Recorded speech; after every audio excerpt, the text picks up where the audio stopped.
Hello, welcome to the Grow Your Wealthy Mindset podcast, where it is all about helping amazing physicians just like you create a wealthy life free from burnout and with the financial security to practice medicine on your own terms. I'm your host, Dr. Elisa Zhang. Hello, and welcome back to the Grow Your Wealthy Mindset podcast. On today's episode, I'm going to share happiness activity number 3 from The How of Happiness by Sonja Lynbomirsky. You'll find prior episodes with Activity 1, Expressing Gratitude, and Activity 2, Cultivating Optimism. The third happiness activity is Avoid Overthinking and Social Comparison. Overthinking is defined as thinking too much, needlessly, passively, endlessly, and excessive pondering the meanings, causes, and consequences of your character, your feelings, and your problems. Overthinking often happens when we try to focus inwardly and evaluate our feelings and situation in order to attain self-insight and find solutions to ultimately solve our problems. When a negative situation or circumstance happens, we may ruminate over what we should have done to prevent the situation, or how we should have mitigated the situation, how we could have reacted better in the situation. We may even beat ourselves up for not recognizing the issue earlier, or tell ourselves that we have a character flaw which causes us to get into these situations.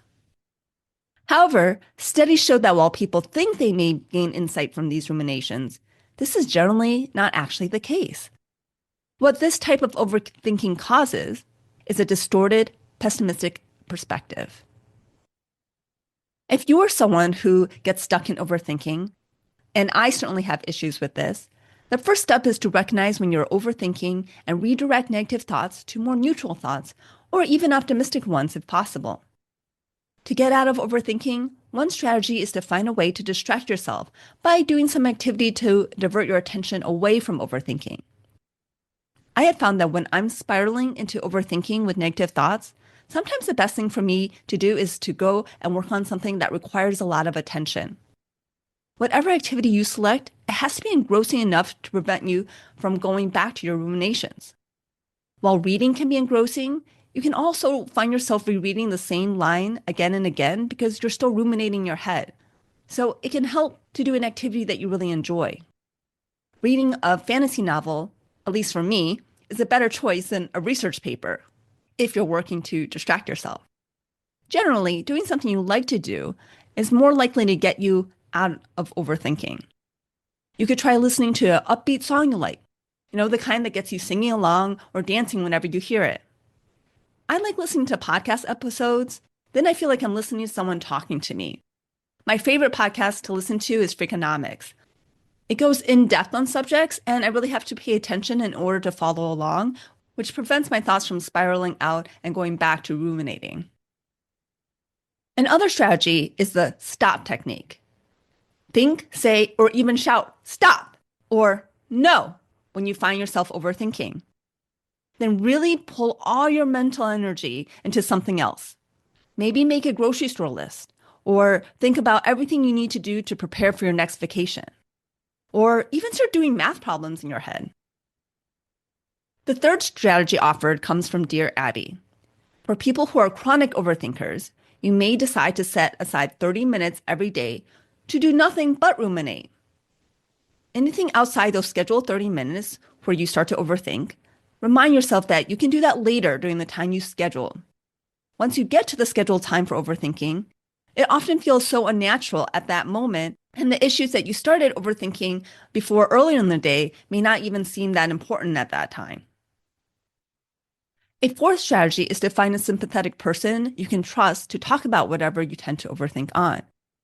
You may find that your problem is not so consequential, or that looking at it from a different angle changes things completely. In the book, Dr. Lynbomirsky talks about carefully choosing your confidant. For me, this is a perfect role for a coach, someone who can be objective, but who isn't going to buy into your story and can show you facts from thoughts. And then you can work to change those thoughts if you want to. The fifth strategy to overthinking is to start writing. Writing is a way that you can really clarify your thoughts. This can shine a light where there's murkiness and can clarify situations. As you write after different episodes of overthinking, you may actually start to observe patterns that you didn't recognize before. Putting the thoughts on a page is a way to potentially get them out of your head. Once you've stopped overthinking, the next step is to actually act to solve problems. Brainstorm to come up with solutions without thinking about how you got into the problem. If you have something that triggers your overthinking, learn how to avoid those triggers. If it's a trigger that can't be avoided, how can it be modified? Now that was overthinking. Let's now talk about social comparison. Social comparison is natural in our society. From the time we are in school, we get compared to each other in terms of grades or who's better at sports. Social comparison can motivate us and show us what's possible.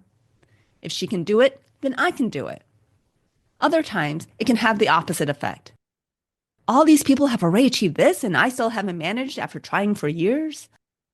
Social comparisons can be insidious because there will always be someone who has more or is better, or even when you're at the top, there's someone right behind you looking to take that top spot.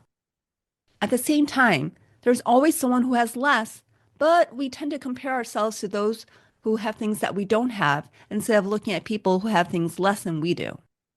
The happiest of people tend not to make social comparisons at all. Instead, happy people tend to use their own internal standards to judge themselves. When you find yourself making a social comparison that's bringing up a negative feeling, you can try similar strategies discussed in overthinking. But I think the true answer is to recognize that there's no point in comparing yourself to others and to focus on looking at your own progress.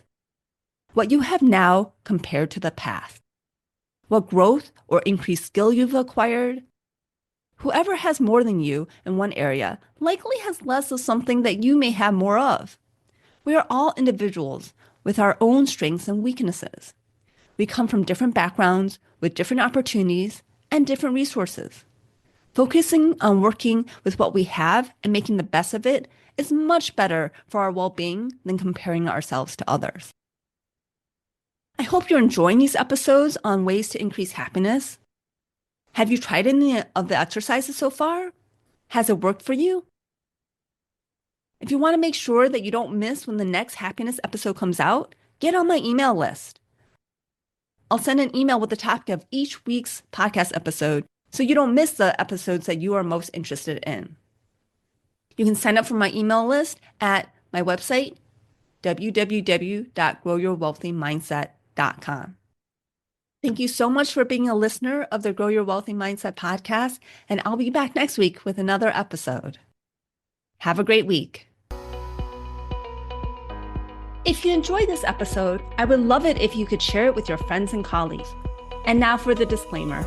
I am not a certified financial planner, accountant, or attorney, and nothing I say should be construed as professional investment, tax, or legal advice. This show is primarily for your education and entertainment. I am a physician, but I'm probably not your physician. So if you need any medical advice, please contact your own physician. Thank you.